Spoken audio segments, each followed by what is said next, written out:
Bonsoir à tous. Myriam avec vous pour une bulle de sagesse en compagnie de Sarah Serjevic. Bonjour Sarah. Bonjour Myriam. C'est un plaisir de vous recevoir aujourd'hui. Vous allez nous parler de votre livre Quand l'amour rend possible l'impossible. Transformez vos épreuves en tremplin.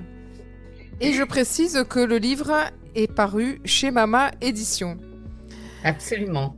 Donc quel beau titre, je ne pouvais pas ne pas vous inviter dans cette émission. Voilà, donc Sarah, je vais dire quelques mots sur vous, puis vous compléterez voilà, votre présentation. Donc on va dire que vous êtes auteur, mais pas seulement. Vous avez exercé pendant 15 ans du théâtre, vous vous êtes consacré à l'art théâtral.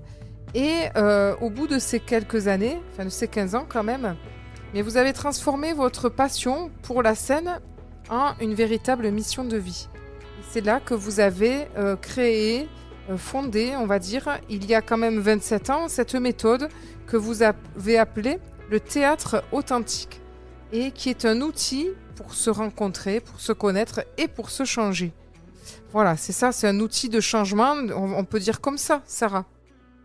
Oui, c'est vraiment un outil de métamorphose.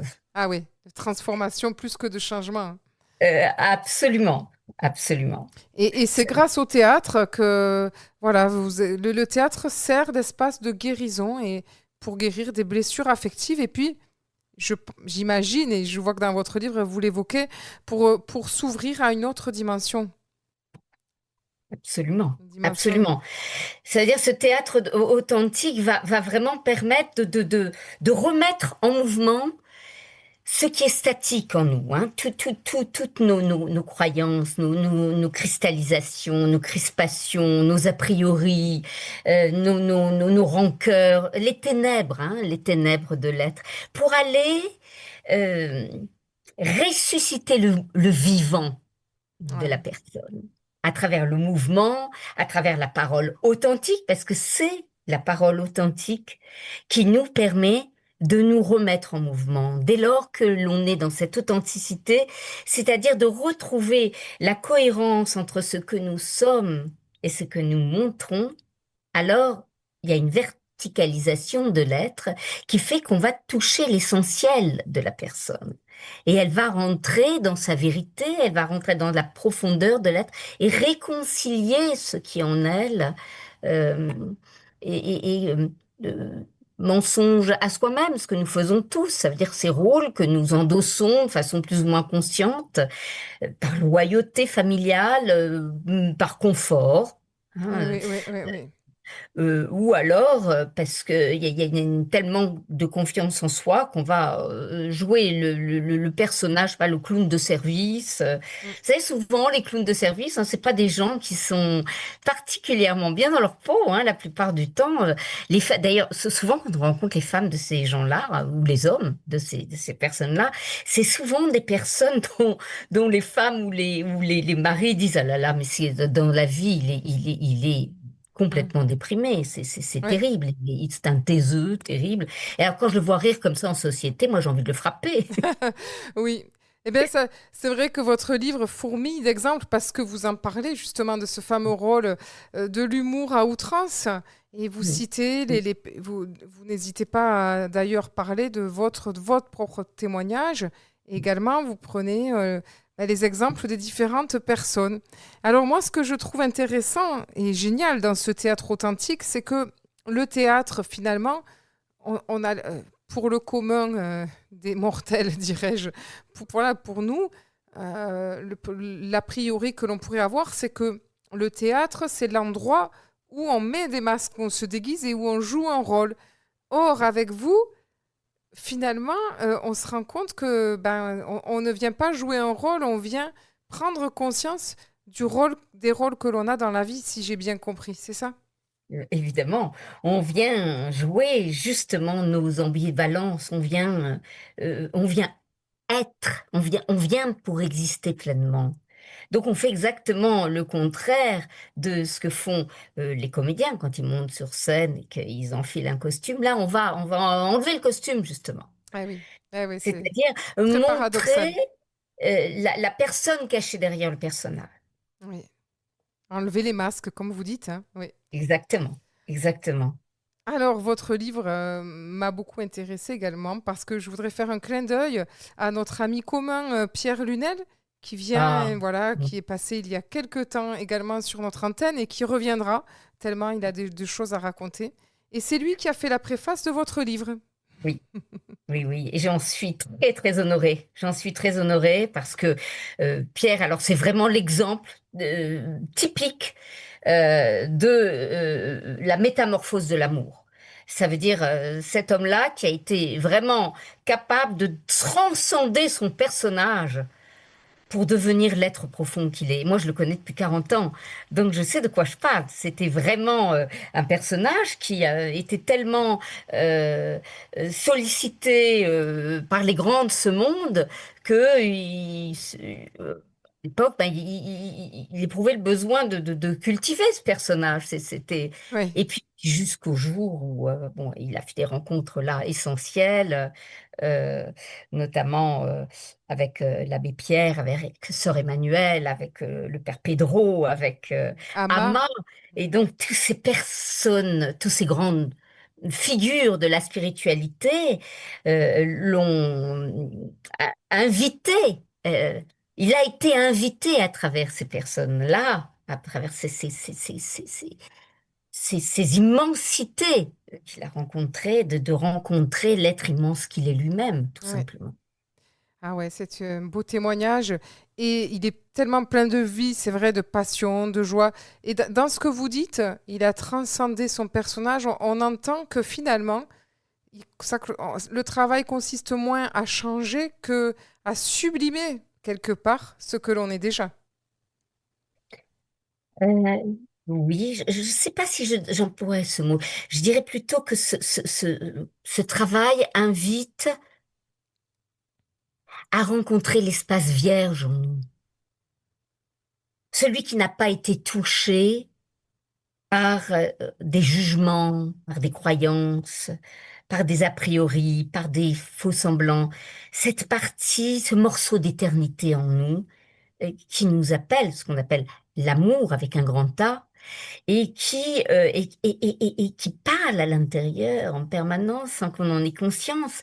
Et cette rencontre avec cette âme profonde que nous sommes, ce morceau cette étincelle de vie, lorsqu'il y a cette rencontre-là, alors il y a réconciliation entre le visible et l'invisible.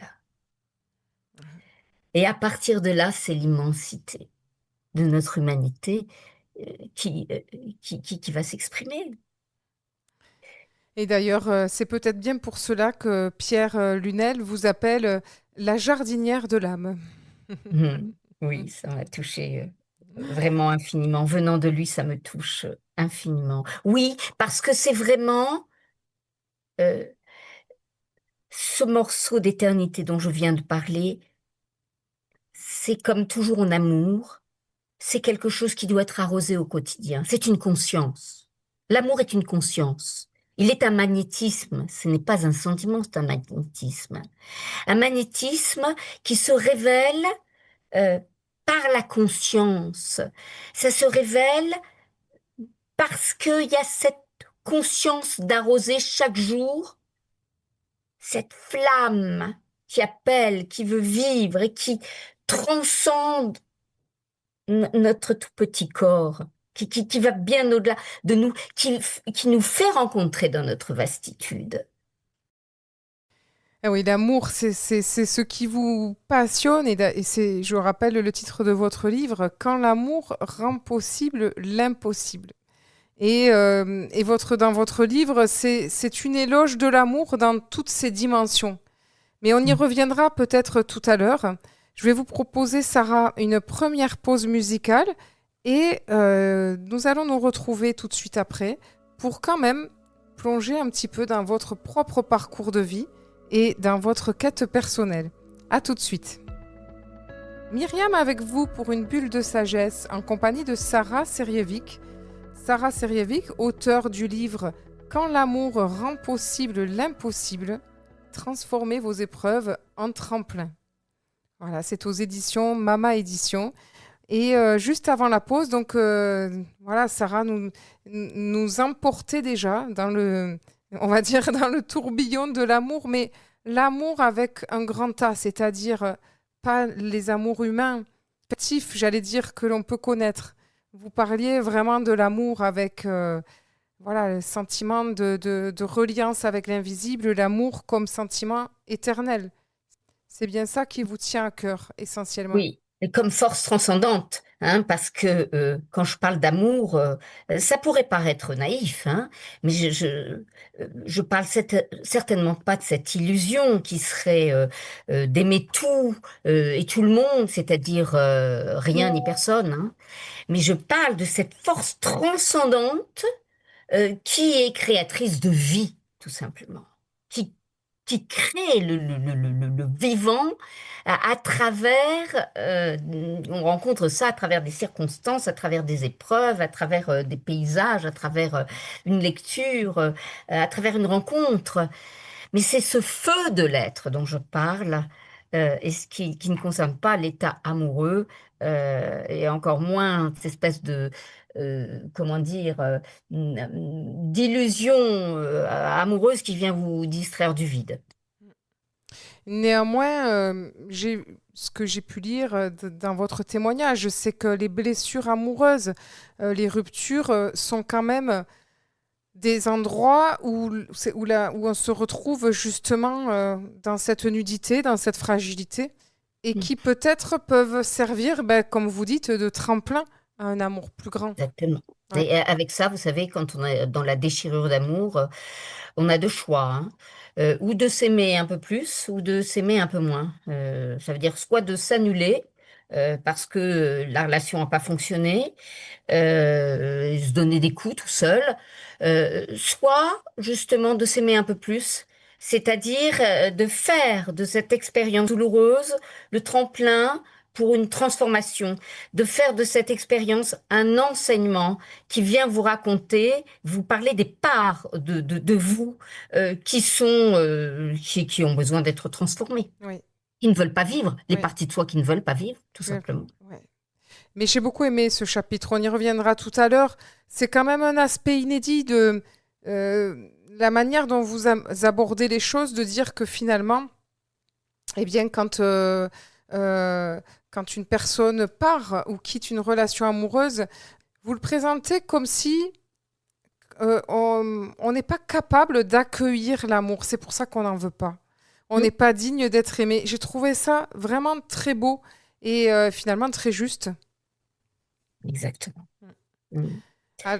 Et les déchirures d'amour que je connais bien, parce que moi je suis une grande amoureuse, hein. Donc les Ah oui. déchirures d'amour sont des tremplins extraordinaires pour rencontrer l'essentiel qui veut vivre en soi. C'est l'outil que notre âme a choisi pour aller vers nos transformations. Ça, c'est beau dit comme ça. Et on les voit autrement, hein, nos blessures d'amour. Alors, j'aimerais, Sarah, qu'on revienne à votre parcours.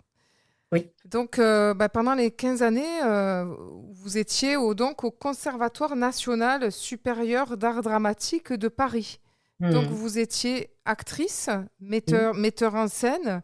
Ah non, non, euh, non, j'ai pas été, mais c'est après que j'ai mis en scène à travers le théâtre. Ah oui. J'aurais voulu passer à la mise en scène, mais ça n'a pas été possible. Je vous raconterai pourquoi après. Ah, donc toutes ces années-là, vous étiez actrice et vous avez collaboré avec des grands noms hein, du théâtre français.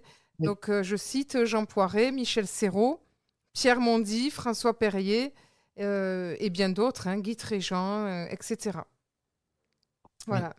Donc, Robert Hirsch.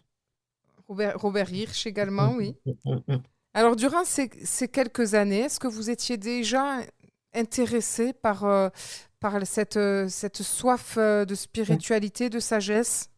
Ou est-ce que c'est Soif venu d'essentiel, oui. Et si d'essentiel? je vous ai donné ces noms-là, Robert Hirsch, tous, c'est que j'ai vraiment rencontré des génies. J'ai vraiment rencontré des génies. Et j'ai vu à quel point être génial n'est pas suffisant. J'ai vu à quel point être génial, Ça vient souvent d'une blessure narcissique immense qui va s'amplifier avec le succès. Ah oui. Et ça m'a interrogée énormément. Comment ces génies-là peuvent-ils à ce point ne pas rencontrer leur être profond, ne pas rencontrer l'épanouissement de l'être, tout simplement. Voilà, là j'ai commencé à me poser ces questions-là. Ouais, Et ça a commencé par moi, parce que, alors moi je ne suis pas un génie, mais en tout cas, ça marchait quand même bien pour moi. Oui, Euh, et j'allais de plus en plus mal. Et jusqu'au moment où j'ai compris l'importance, vous me demandiez mon parcours, l'importance de faire un chemin personnel, une la thérapie, oui, une thérapie. analyse d'ailleurs. Et longtemps, parce que je venais de loin. Et vous savez, moi, c'est bien simple. J'étais applaudie là sur les grandes scènes, et puis je rentrais chez moi et je sentais mon vide. Je mettais la clé dans la serrure. Je me souviens, j'avais le vertige quand je rentrais. J'avais le vertige. Et là, j'ai compris qu'il y avait quelque chose qui n'allait pas chez moi et qu'il était temps de prendre rendez-vous avec moi. Ah oui, Et c'est là où, plus j'ai fait ce chemin vers moi-même avec une grande analyste d'ailleurs, jungienne, et plus euh, en me réappropriant ma propre histoire, tout ce que je refoulais de moi, tout ce dont j'avais honte, de me le réapproprier m'a fait contacter ma propre lumière. Et j'ai eu envie, cette lumière-là, de retourner le projecteur pour renvoyer les autres à leur propre lumière. ah oui. Oui, parce que pour vous, c'est essentiel de prendre. Vous dites qu'on ne peut pas aller vers la lumière, et d'ailleurs, plus on va vers la lumière, plus on voit l'ombre, et que Et plus on la rencontre. et l'un va avec l'autre, hein. Ouais, Bien sûr, bien oser. sûr. Et c'est vrai que les personnes que vous dites dans le théâtre ou dans le showbiz qui sont en pleine lumière, Oui, oui. ben, quelque part, effectivement, peuvent avoir l'illusion qui n'ont pas d'ombre. Oui, et c'est là où ça se passe vraiment mal, mais il y a tellement d'exemples, hein, Marilyn Monroe, Romy Schneider, enfin, ben, Dalida, exactement. mm, Et si il n'y a pas cette conscience euh, de soi, et quand je dis de soi, je parle du soi, c'est-à-dire de l'être profond qui bat à l'intérieur de euh, cette étincelle de vie qui a fondé notre être. S'il n'y a pas cette conscience-là de quelque chose de plus grand qui nous appelle, euh, c'est, et qu'on commence à s'identifier au succès, et s'identifier au rôle que l'on incarne et au succès que l'on représente, euh, c'est- forcément que ça va se terminer dans la décadence absolue. Parce que nous ne sommes pas que ça. Nous ne sommes pas que nos succès. Nous ne sommes pas que nos personnages. Nous sommes, comme je l'ai dit tout à l'heure, quelque chose de plus grand que ce que nous voulons montrer aux autres. Nous sommes, euh, nous sommes la vie. Et quand je dis nous sommes la vie, c'est-à-dire que nous sommes tout ce que nous passons notre temps à refouler. Hein.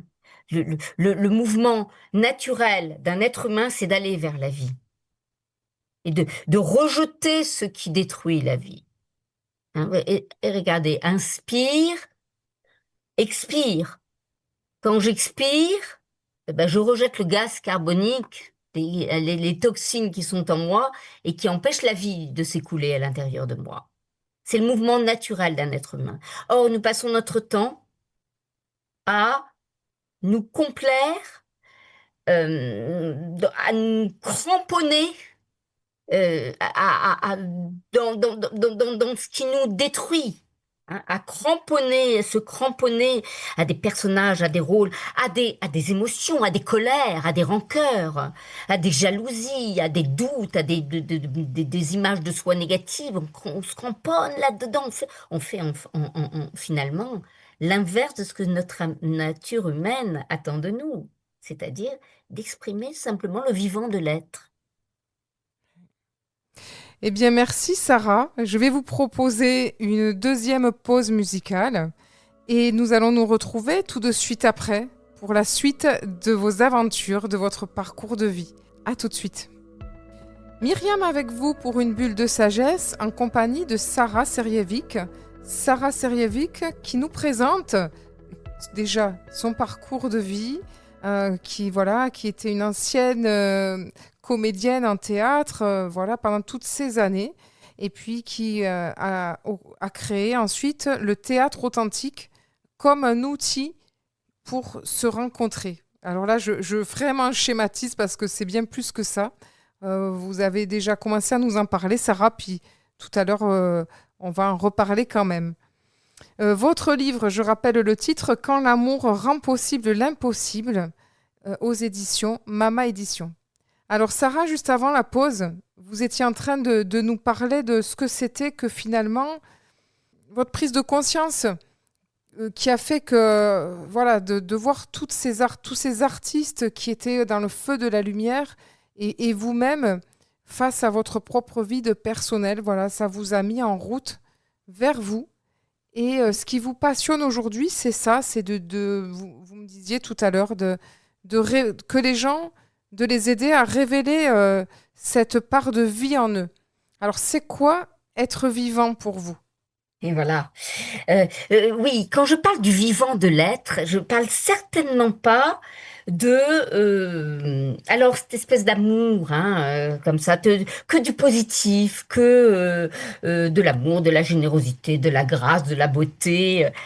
Mm. Le vivant, c'est tous les aspects du vivant, de l'humain, c'est-à-dire tout le kaléidoscope de notre humanité, c'est-à-dire nos colères, nos peurs, nos tristesses, nos hontes, nos jalousies, tout ce qu'on ne veut pas montrer. Mm. Parce que derrière tout ça se cache justement cette lumière que nous cherchons tant. C'est-à-dire derrière chaque colère, c'est la véritable douceur qui nous cherche. Pourquoi j'ai créé le théâtre authentique? Justement parce que, et quand j'ai pris conscience de cet inauthentique, mon authentique s'est révélé. Quand j'ai pris conscience de ma véritable violence, alors ma véritable douceur s'est exprimée. Quand j'ai pris conscience de mes peurs, alors mes forces se sont révélées à moi. Donc, quand je regarde le pire de moi-même, que je le regarde en conscience, sans aucun jugement, hein, le juge manque toujours. Mm. Eh oui. Alors, je rencontre l'autre côté du vivant de moi-même. Je rencontre l'autre en moi, la vivante, celle qui cherche à aimer vraiment, à aimer tout, hein, sans grappiller dans mon assiette. Je prends tout. Il n'y a rien à jeter. Tout est à transformer. Et c'est ça qui est magnifique. Notre chemin de vie est un chemin de métamorphose perpétuelle. Jusqu'à la fin. Jusqu'à la fin de ma vie, je chercherai ma vie. Je chercherai la vie. C'est-à-dire, tout est occasion de transformation. Toute histoire est une histoire d'amour. Toute histoire de vie est une histoire d'amour. À condition de savoir en extraire le joyau. Et en passant, bien sûr, par ces moments qui sont très inconfortables, nous sommes d'accord. Mais il y a à l'intérieur de soi une petite voix qui vous dit, tu es dans le chemin juste, tu es dans la voie juste. Une petite voix qui vous dit, là, c'est ta place. Dans vos mots, dans la manière dont vous l'exprimez, avec l'intensité laquelle vous mettez, je reconnais et je sais que c'est... je sais parce que nous allons en parler, tout de suite après. Je reconnais le message inspiré des dialogues avec l'ange et que soutenait, que défendait Gita Malas. Et je voulais qu'on en parle parce que ça a été pour vous une Mhm. rencontre plus que décisive. Est-ce que voilà, c'est elle qui vous a propulsé dans votre nouvelle vocation? Est-ce que vous pouvez nous en parler? Ah oui, alors ça a été fondamental, hein. Vous parliez tout à l'heure de mise en scène, et ça, c'est votre intuition qui vous a fait dire ça, parce que j'ai eu envie de mettre en scène. J'ai lu Dialogue avec l'ange, et j'étais, comment dire, habitée par ces dialogues. Et vraiment, ça me parlait du plus profond de mon être. Ouais. Et puis un jour, alors je vais aller un peu vite parce que sinon on va passer l'émission à ça, mais j'ai pu appeler Guita Malaz. J'ai eu son contact et puis je l'ai appelé en lui disant voilà, je souhaiterais euh, mettre en scène Dialogue avec l'ange. Ah, génial. Mais oui, mais elle a refusé. Elle m'a dit, mais attendez, vous croyez quand même pas être la première à me le proposer. C'est un dialogue intérieur. C'est un dialogue intérieur. Et donc, il n'est pas question de le mettre en scène. Et puis, on a parlé longtemps et elle m'a dit, moi j'adore votre voix. Elle s'est mise à me tutoyer. Elle me dit, j'aime qui tu es, j'aime ta voix. Et tu sais, on va faire ensemble. Il faudrait faire, parce que moi, je pense très souvent aux non-voyants. Et eux aussi ont droit au dialogue avec l'ange. Alors, il faut faire, à l'époque, ça s'appelait une cassette. Il faut faire une D'accord. cassette. Elle me dit, trouve un éditeur pour ça. Et puis, j'ai rencontré Yves Michel du Souffle d'Or avec qui nous avons fait la cassette Ah, c'est des vous? dialogues. Et oui, c'est moi, Eh ben oui, mais avec Projet Brett. je savais. Merci de me l'apprendre. Je l'ignorais et je l'ai déjà écouté. Très très beau, Et ben, très c'était belle moi, mise en, la voix de Anna, c'est moi. très belle mise en De voix. Lily, pardon. De Ah Lily, ouais. pas de Lily. Et donc, j'ai rencontré Gita à l'occasion de cet enregistrement. On s'est vu en vrai. On a eu un coup de foudre réciproque. Et puis, régulièrement, Gita me disait, toi, tu es faite pour rayonner la vie, hein. Et là, je lui dis, mais attends, on peut pas mieux rayonner. Je joue au théâtre des Champs-Élysées avec les plus grands, une pièce de Pirandello, mise en scène par François Perrier. Je peux pas mieux rayonner que là, quoi. Et elle me répondait inlassablement, toi, tu es faite pour rayonner la vie. Et elle me le disait comme ça régulièrement. Et je me disais, c'est dommage, elle vieillit maintenant, elle devient un petit peu gâteuse, hein. Elle répète toujours la même chose. Jusqu'au jour où elle y est allée un peu plus fort. Et elle m'a dit, à partir de maintenant, c'est un ordre. Ouvre ton théâtre à toi. Et c'est comme ça que euh, j'ai rencontré, après Anne-Ancelin Schutzenberger, ça veut dire j'ai fait son école, hein, l'école de psychodrame de Anne-Ancelin Schutzenberger, qui a amené le psychodrame en France et le transgénérationnel. Et donc j'ai été formée longtemps. Et puis voilà, je suis devenue, on appelle ça psychodramatiste. Alors ça fait très peur quand on entend ce mot, le psychodrame, Oui. drama, ça veut dire Ouais. c'est la psyché, drama veut dire action que l'on va mettre en action. Ouais.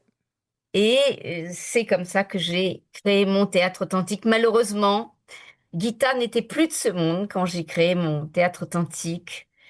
Mais je sais qu'elle m'envoie son souffle à chaque stage. Voilà, je sais qu'elle est là. Ouais, c'est formidable. Merci pour cette belle anecdote avec Gita. Et comme quand nous partagions hors antenne, hein, comme je vous confiais, et parfois je le sais, parfois je ne le sais pas, mais pas mal de mes invités ont vécu des belles rencontres avec Gita ou sont amoureux du livre Dialogue avec l'ange. Donc voilà, merci pour cette anecdote. Hmm. Oh, c'est pas une anecdote, c'est vraiment pour moi je veux dire, le passage fondamental Ouais. qui m'a fait descendre de scène pour rencontrer ma véritable vocation. Ah ouais. Cela dit, quand je dis ma véritable vocation, ça ne veut pas dire qu'avant, ça n'en était pas une. J'avais une vocation d'actrice, hein, ça c'était très clair. Toute petite déjà, j'avais besoin de dire des textes, je lisais tout le théâtre, alors que je venais pas de là du tout. Moi, j'avais une famille qui n'était pas du tout concernée par le théâtre. Mais j'aimais ça. C'était vraiment une vocation déjà, hein, de transmettre des émotions à travers des auteurs et les personnages que j'incarnais. Et puis le reste, ça a été ma vocation s'est prolongée pour aller, comme je vous l'ai dit tout à l'heure, emmener les personnes vers leur profondeur, vers leur lumière, vers leur authentique, vers leur intime. Voilà, vers la dimension sacrée qui est la leur, c'est-à-dire la vérité de l'être. Et dans vos belles rencontres aussi, nous n'en avons pas parlé, dans les années 2000, vous avez rejoint l'équipe de Cœur.com Mhm. et vous avez co-créé avec Guy Corneau Mhm. des séminaires qui réunissaient artistes et thérapeutes francophones. Mhm. Ça aussi, ça a Mhm. contribué à la création de ce théâtre authentique d'une Ah même oui, manière. vous savez, moi je suis bénie des dieux. J'ai eu que des rencontres fondamentales, tant dans mon parcours d'actrice que après dans mon parcours de thérapeute. J'ai rencontré des grands et il y en a d'autres encore. Et Guy fait partie là encore, il a été un passage pour moi.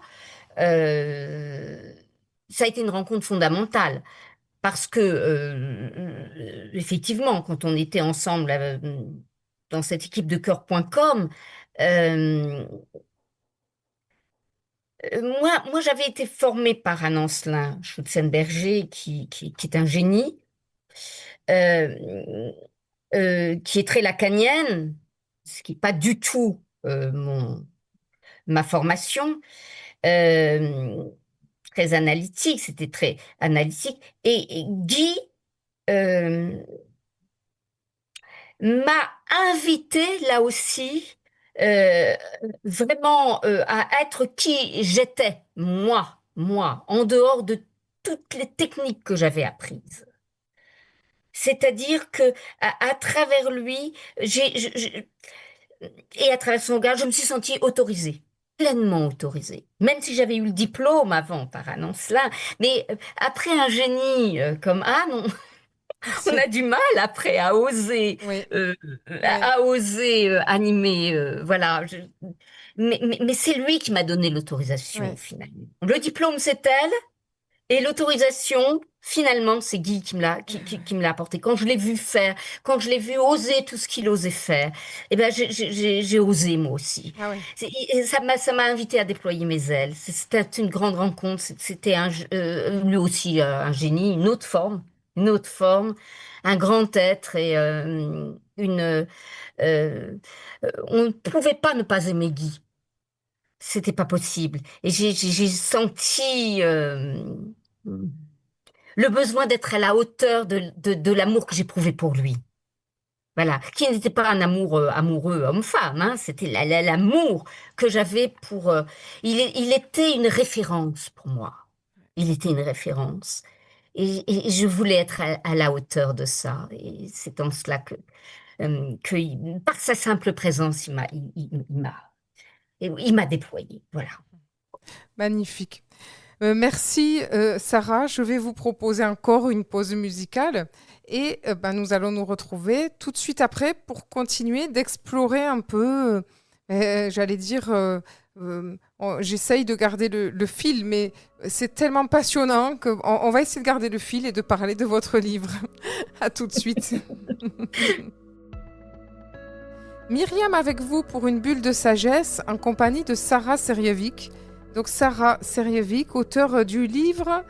Oui, Quand l'amour rend possible l'impossible. ouais, très beau titre. Transformez vos épreuves en tremplin. Et finalement, vous en témoignez tout le long de cette émission et à travers les magnifiques rencontres que vous faites. Et on a l'impression que vous vous laissez inspiré par... c'est ça qui est beau, c'est de voir que finalement, tout est rencontre aussi. Il y a le travail que l'on fait, et puis il y a comment chaque personne vous a insufflé quelque chose. de particulier et qui vous a permis comme ça de vous envoler finalement. Mm. Voilà, Exactement. très très beau Mm. témoignage. Mm. Et alors aujourd'hui, donc, est-ce que vous continuez à monter sur les planches? Je me doute que non, mais on ne sait jamais, peut-être. Non, Non, non. non, c'est plus du tout ma vocation. C'est plus Vous- du tout ma vocation. Ma vocation étant celle de, au contraire, aider les personnes à retrouver leur âme profonde. Et à chaque fois que dans ce théâtre authentique, des personnes retrouvent leur âme profonde, ils m'invitent moi aussi à retrouver la mienne chaque jour davantage, parce que ça, c'est le travail d'une vie, on n'a jamais fini. Oui, Et c'est pour ça que j'ai une immense gratitude. On a parlé des grands que j'ai rencontrés, mais les autres très grands, les grandes personnes que j'ai rencontrées, je les rencontre dans mon théâtre authentique. Je rencontre des âmes magnifiques. Il y a tellement de grandes âmes sur cette terre. Et ils sont tous des exemples pour moi. ah oui, Vous savez, ce sont mes maîtres. Je leur dois immensément à toutes ces personnes. Quand je les vois se transformer dans retrouver leur verticalité, mais j'ai envie de m'incliner. D'ailleurs, je n'ai pas envie, je le fais. Je m'incline devant tous ces êtres que je rencontre, devant les personnes qui viennent aussi dans mon cabinet. ah oui. C'est- Ce sont des exemples de vie, de vie transformée, de cet amour euh, impossible qui va devenir possible. Je le rencontre. Alors j'allais dire au quotidien, il faut quand même pas exagérer, ça c'est mon intensité. Au quotidien, non pas au quotidien, mais je le rencontre très souvent dans mon cabinet, dans mes stages et dans ma vie de femme aussi. Je rencontre ça. Oui, oui, parce que donc là, vous êtes et thérapeute, donc un cabinet, et vous accompagnez les gens autour du théâtre authentique. Mhm. Mais c'est important ce que vous venez de dire, parce que vous en parlez dans votre livre. Finalement, on ne peut se révéler, comme vous le dites, que parce qu'on a su le faire dans sa vie personnelle. C'est-à-dire dans son couple, autour de soi, avec ses voisins. Si j'ai, voilà, c'est aussi important, si ce n'est Mhm. le point de départ. C'est bien ça? Exactement. Ouais. Exactement. Tout est une occasion de transformation. Nos enfants, d'abord, Oui. mais tout est une occasion de transformation. Alors, vous avez écrit plusieurs ouvrages avant celui-ci, notamment Passage à l'acte de vie, Rompre avec nos rôles aux éditions du Souffle d'Or, Aimer sans masque aux éditions Seuil, qui a eu un beau succès. L'amour, le rôle de notre vie. Et on sent vraiment que ça tourne toujours hein, autour des rôles, autour de l'amour.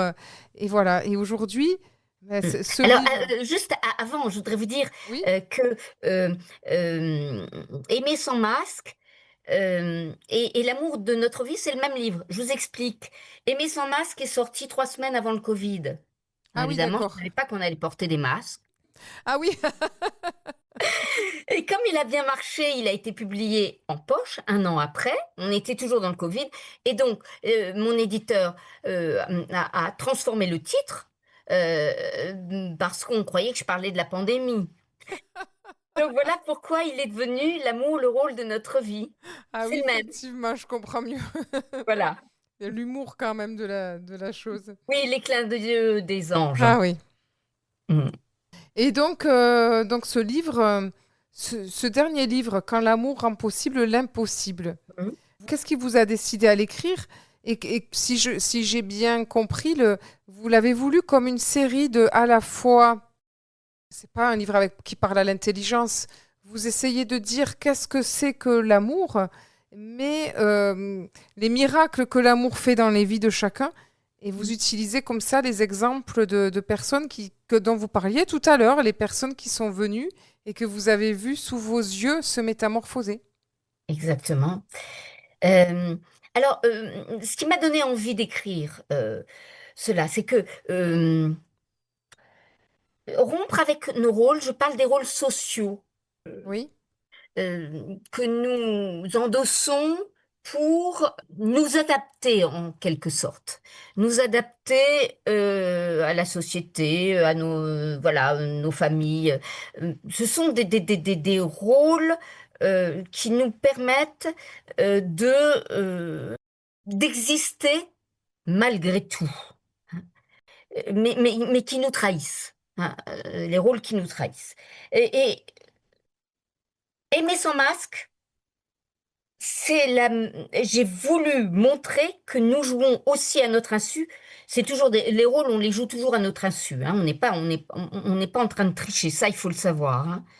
On n'est pas des manipulateurs, on n'est pas des tricheurs, simplement on s'en rend pas compte, Oui, c'est hein. plus fort que nous. Un enfant qui a entendu toute son enfance, il sera, quelle autorité il sera avocat comme son grand-père, et il a compris que pour se faire aimer, il faut qu'il montre son tempérament, alors qu'en dessous, il y a une fragilité terrible. Ouais, c'est pas de la tricherie, c'est une manipulation inconsciente de soi-même sur soi-même pour répondre à un besoin d'être aimé. Oui, Nous faisons la même chose dans les couples.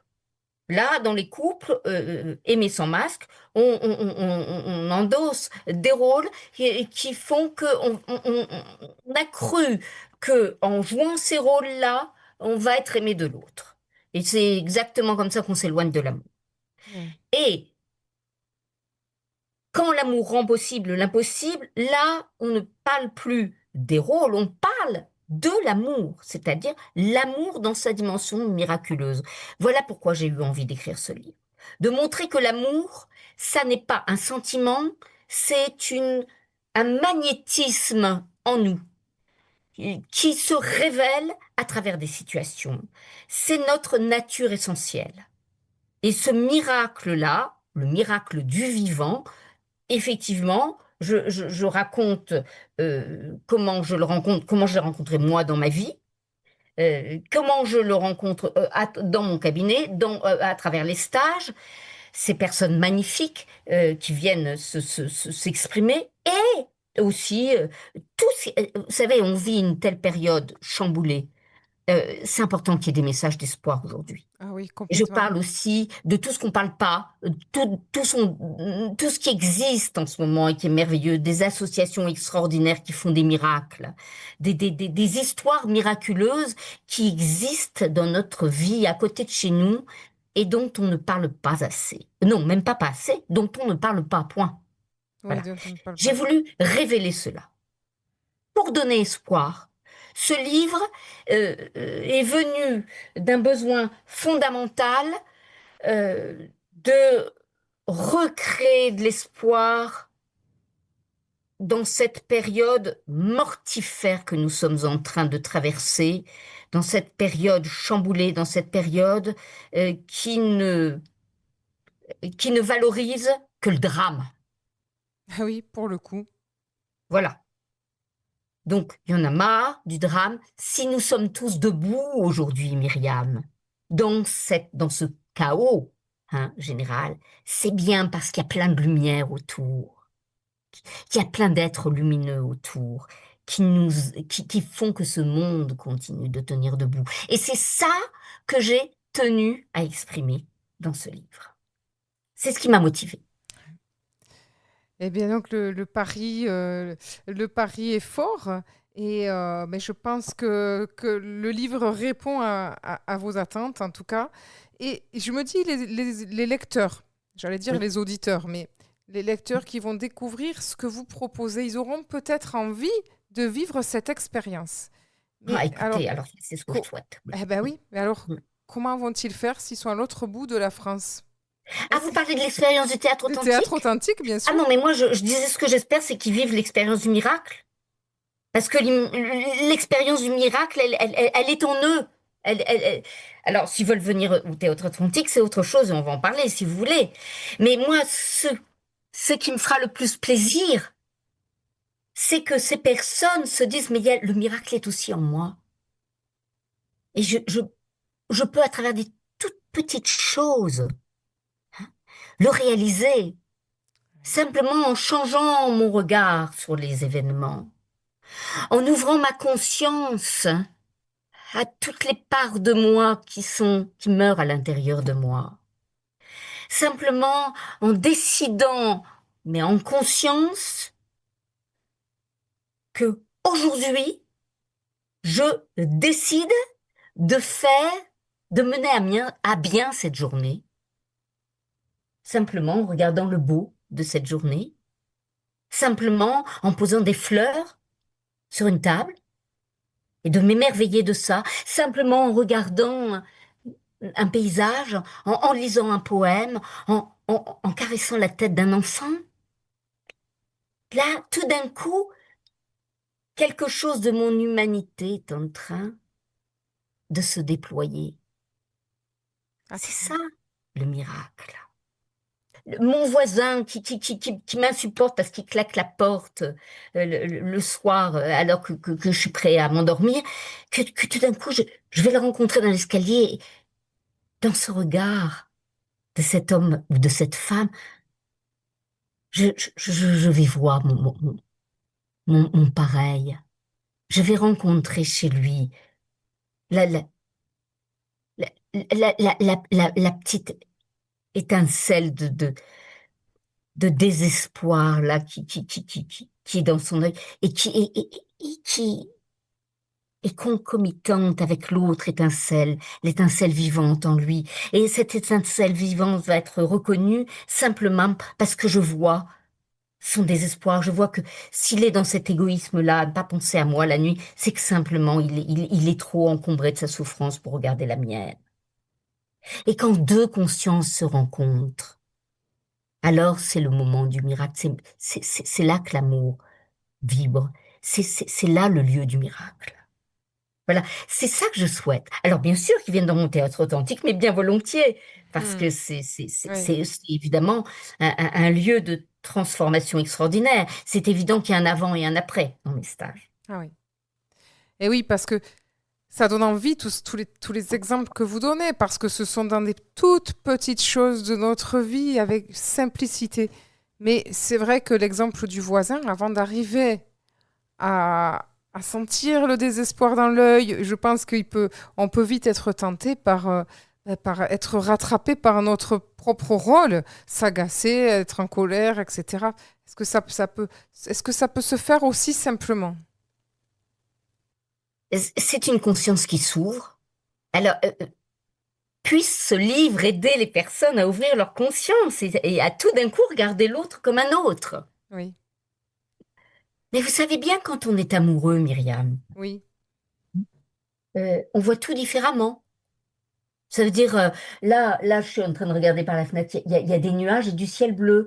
Je peux regarder que les nuages, et puis tout d'un coup, je suis amoureuse et wow, je vois que le bleu du ciel Mm. et je vois quelque chose de magnifique. Mm. Je vois tout d'un coup, je sais pas, là, la poussière que je voyais pas avant, là, sur mon meuble, tout Ouais. d'un coup, va se révéler parce qu'il y a un rayon de lumière qui passe. Alors, je vois le rayon de lumière qui m'ouvre le regard sur le reste. Oui, Mais je peux rester ma vie entière sur la poussière, sur le voisin qui est incorrect, qui est mal élevé, sur le gris du ciel, et je vais oui. déménager, il faut que j'aille habiter au soleil, et me raconter mes films. C'est pas parce que je vais déménager que je vais être plus Oui, heureuse. c'est vrai. J'entends ce C'est que parce que vous... je vais déménager ma conscience, Myriam, que Oui, oui, quelque c'est chose ça. va se transformer. Ouais. C'est un déménagement intérieur que vous C'est un proposez. déménagement Mm. intérieur. Mm. Voyez. C'est de simplement décider en conscience que j'arrête de nourrir la pulsion, hein, les poings fermés, cette pulsion d'avoir raison, hein, Mm. cette pulsion d'être dans la vérité, hein. Mm. Je vais passer des poings fermés, hein, Mm. à une main qui s'ouvre Euh, petit à petit, hein, ouais, jusqu'à ouvrir toutes j'en- mes mains et d'être dans cet accueil de ce qui est. Vous savez, Myriam, toute souffrance vient du fait de refuser la réalité telle qu'elle est. Et ça, c'est un précepte du bouddhisme. oui, on en parlait avec un autre invité justement, il y a quelques jours. Donc de regarder la réalité telle qu'elle est va me permettre de regarder l'un et l'autre, le négatif et le positif. En électricité, il y a du positif et il y a du négatif. Oui. Et l'un, si on enlève l'un ou l'autre, il n'y a pas de lumière. Ah ouais, ouais. Et puis j'ai entendu quelque chose de capital, c'est quand je suis amoureuse. Et donc, finalement, c'est cultiver un état amoureux. Alors, état amoureux comme on disait, l'amour dans un autre registre que l'amour affectif.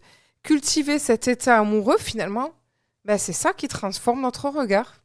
C'est ça, cultiver ce magnétisme qui élargit notre territoire et qui permet de voir la grandeur là où on voyait la laideur. Eh bien, c'est magnifique, Sarah.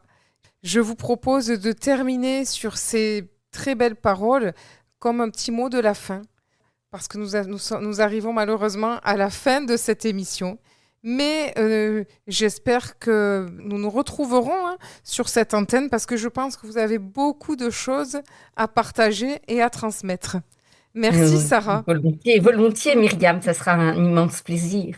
Merci de m'avoir invitée, chère Myriam. Merci du fond du cœur. C'est moi qui vous remercie. Et je rappelle donc le titre de votre livre qui sort le 17 septembre 2025 aux éditions Mama Édition. Quand l'amour rend possible l'impossible. Transformez vos épreuves en tremplin. Et donc, c'est une bombe. Ce n'est pas un livre avec l'amour mièvre. Quand on entend Sarah, on a compris que, voilà, c'est... Je vous invite à le lire. Merci, Myriam. Merci, merci infiniment. Et quant à moi, je vous donne rendez-vous la semaine prochaine pour une autre bulle de sagesse. Belle semaine à tous!